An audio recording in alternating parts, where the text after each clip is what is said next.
I was shocked by October 7th. And I don't know how it will end, but I don't think it's anywhere near over. And I think we could be headed towards a point where I'm 70, you're a young man, where it could become terminal for humanity. Now, Israel does have a very generous stock of nuclear weapons, and Hezbollah has a very generous stock of missiles and rockets. And I don't have to explain that to you. If you're in Stanford, you can figure out that that's a lethal combination on both sides of the border. And many people, including Benny Morris, who you mentioned earlier, Benny Morris is very eager for an attack on Iran now. Well, he's always been eager for an attack on Iran because he's a maniac, like most Israelis. I'm sorry, but they are. They're maniacs.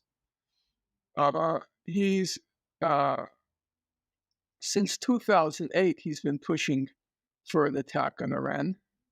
And now he's starting up again with his let's attack Iran. He just had a long article in this, I don't know, the modern stuff, Quillette. It's called Quille. He had a long article. What was the bottom line? Got to attack Iran. Yeah, sure, Benny. You want to attack Iran? You know what, Benny? I'll give you a cat pistol. I'll give you an air rifle. Or you can go somewhere in our Midwest or South and get yourself an AK-47 and you go attack Iran. But you know what? Leave me out of it. You're a maniac. You want to mess with Iran? You know? You did such a fine job in Gaza, which is only 2.3 million people, half of them children. You think you did such a great job in Gaza that now you want to go after Iran? Go ahead. But you know what? Leave the rest of the world out of it. Yeah, that's how I feel. You're crazy. It's a lunatic state. I'm not saying it was intrinsically lunatic. I'm not saying it was lunatic in its DNA. I think that most states, if you go back, you trace back their history, it's not a pretty picture. Our founding fathers were Indian killers. You know, George Washington, his nickname among the Iroquois was Town Destroyer. Not a pretty picture. You look at our Declaration of Independence and it attacks the British for supporting the savages, Native Americans. Not a pretty picture. And then there's another whole story called slavery. Well, countries can evolve. I don't think anything is set in stone. But Israel, for many reasons, it evolved into a completely lunatic state. Totally. And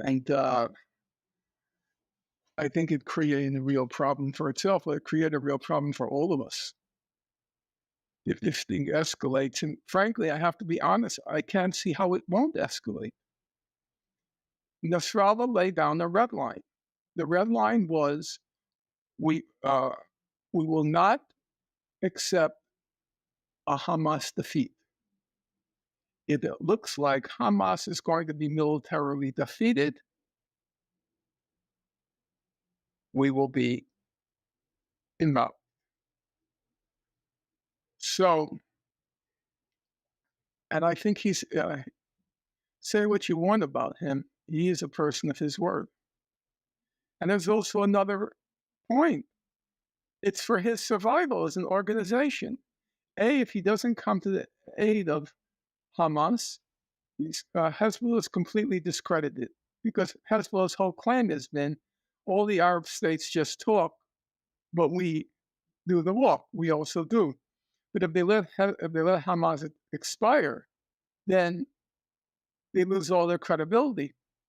But there's a second issue. Of course, after Hamas is defeated, Hezbollah will be next. That's just absolutely obvious. So he can't let them go down on defeat.